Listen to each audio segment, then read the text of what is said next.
That's how we starting.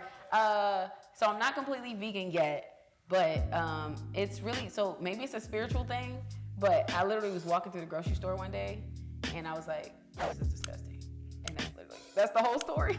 No, like I literally was in I was about to get some chicken and I was like, because I always used to do rice, broccoli, and just like some chicken tenderloin. That was just one of my simple meals, go to. I love rice, low-key Asian. Just kidding, I'm not.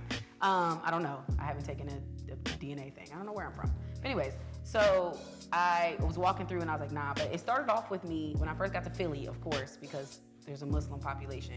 I cut out pork, and the guy I was talking to also, he didn't eat pork. So as I cut that out, it just became natural to just start cutting out other things. So I was just like, oh, I don't want beef anymore either. So I stopped eating beef. Chicken has been the hardest though, because you love a good chicken with some lemon pepper. So I cut out, but then I started to cut out chicken too, except like maybe a month ago when I accidentally ate Chick-fil-A. But anyway, and then I got a headache after I ate it, and I was like, this is why I don't do this. So I started to feel sick. So because I'm starting to feel sick when I eat that food, now I naturally don't even have a desire for it. Might be, like I said, I'm not completely there yet, but give me about 2 weeks. I'll be at the vegan convention. Like, what up? Jill Scott.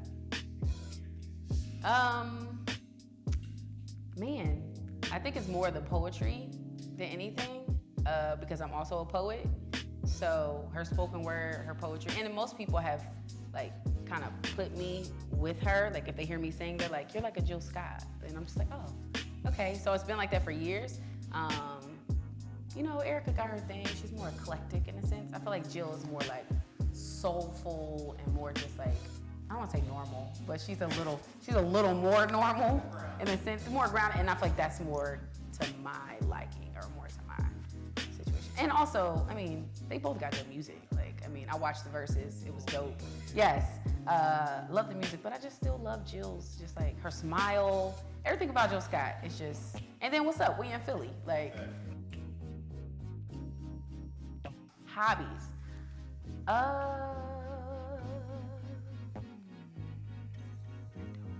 I think I only do creative things. I'm not like the type of person that's like, oh, I picked up knitting, or I just started riding a bike. Like, not just started, but like, I just got a bike the other day, and like, I want to really learn. It's like a 21 speed and stuff, so I was like, oh, this would be dope. I was kickboxing for a while, then I ain't had no money, so we stopped that. I would love to go back to kickboxing though. And I guess my other hobby, honestly, would be right now just learning more about like, I watch like YouTube videos right now of Tabitha Brown, who's like vegan. So I just be doing that so I can learn, like, okay, what can I cook?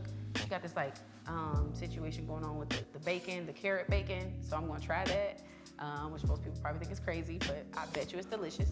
So that's really all. I don't think I do anything else like hobby-wise, unless I'm always like building something creative for the most part.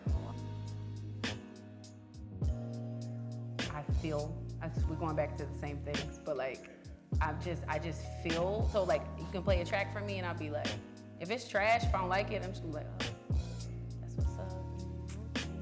Like, next track. And then if I feel something, then usually I just jump right in. So I'll probably freestyle. And then from the freestyle, I may actually take pieces of the freestyle and make a song.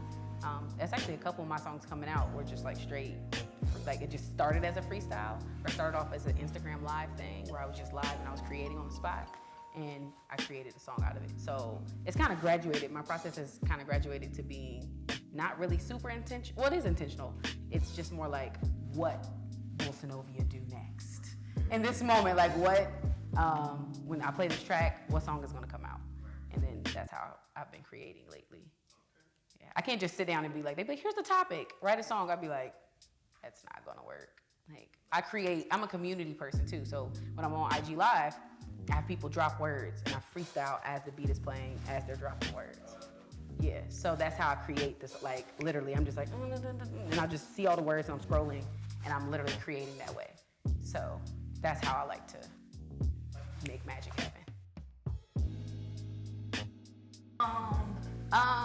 I don't think I really have many feelings. Like, I love what I see, At least, but I'm also a very like niche person, so I usually stick with certain like sounds and people. So like, and I support people I know most of the time. So I'm always like, I'm here for what people are creating. I'm here, like, some of my favorite artists in Philly, Soraya Nicole, Namara. I'm trying to think of some males. We got, his name's Ebonics.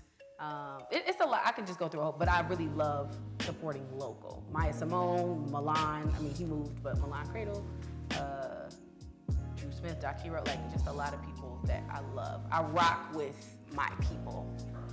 That's how I am. I'm kind of tribal, so I'm just like, but I think there's a really, like, there's some really talented people in Philadelphia, and they've helped me. So I can say that. Thank y'all. Thank you. They've helped me to become a better artist, because when I first got here, I wouldn't consider myself like, I would say I was cool, but being around the space and hearing people creating these sounds and doing things, and I'm like,